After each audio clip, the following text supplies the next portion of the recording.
क्या आपके साथ कभी ऐसा हुआ है कि आप किसी समस्या में फंसे हों और अचानक दिमाग की बत्ती जली? अरे, इसका हल तो यह है। इसे ही हम अचानक सूझ का आना कहते हैं और इसे आम भाषा में अंतर्दृष्टि का सिद्धांत भी कहते हैं, यानी मनोविज्ञान की भाषा में इसे इनसाइट लर्निंग थ्योरी भी कहा जाता है। हेलो दोस्तों, दिस इज़ खुशी। Welcome back my YouTube channel. आज की वीडियो में हम बात करेंगे मनोवैज्ञानिक वुल्फगैंग कोहलर के सिद्धांत के बारे में, जो आगामी परीक्षाओं टीचिंग एग्ज़ाम्स में आपके 1-2 नंबर पक्के हैं। परीक्षा में इस सिद्धांत को अलग अलग नामों से पूछा जाता है। इस सिद्धांत को कई नामों से जाना जाता है। इस इमेज को देखिए। सूझ का सिद्धांत, थ्योरी ऑफ इंसाइट, अंतर्दृष्टि का सिद्धांत, गेस्टाल्टवादी सिद्धांत, समग्रता का सिद्धांत। इसके 4 नाम हैं। इस सिद्धांत को इन 4 नामों से जाना जाता है। इन्हीं नामों से एग्ज़ाम में बार बार घुमा फिरा के क्वेश्चंस पूछे जाते हैं। इस सिद्धांत में एक गेस्टाल्ट शब्द है। गेस्टाल्ट का अर्थ होता है समग्र या पूर्ण रूप।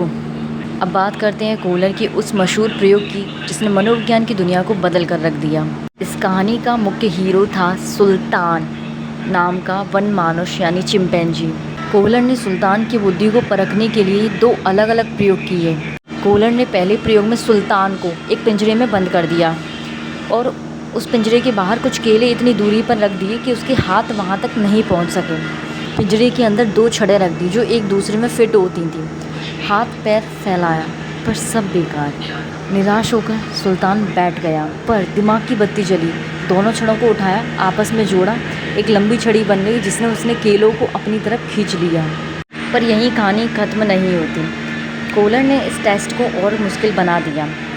अब केले पिंजरे के बाहर नहीं बल्कि पिंजरे की छत पर लटका दिए और नीचे रख दिए कुछ खाली बॉक्स। सुल्तान ने बहुत कोशिश की, उछला कूदा, हाथ पैर मारे, पर उसके हाथ लगा। वो थक कर थोड़ी देर शांत बैठ गया।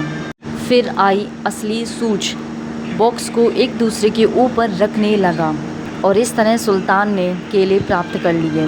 जब समाधान अचानक दिमाग में चमक जाए, वही कोहलर की सूझ या अंतर्दृष्टि का सिद्धांत कहलाता है। यह एग्ज़ाम में बार बार पूछा जाता है। इससे 1 से 2 क्वेश्चन पक्के हैं। It's practice time.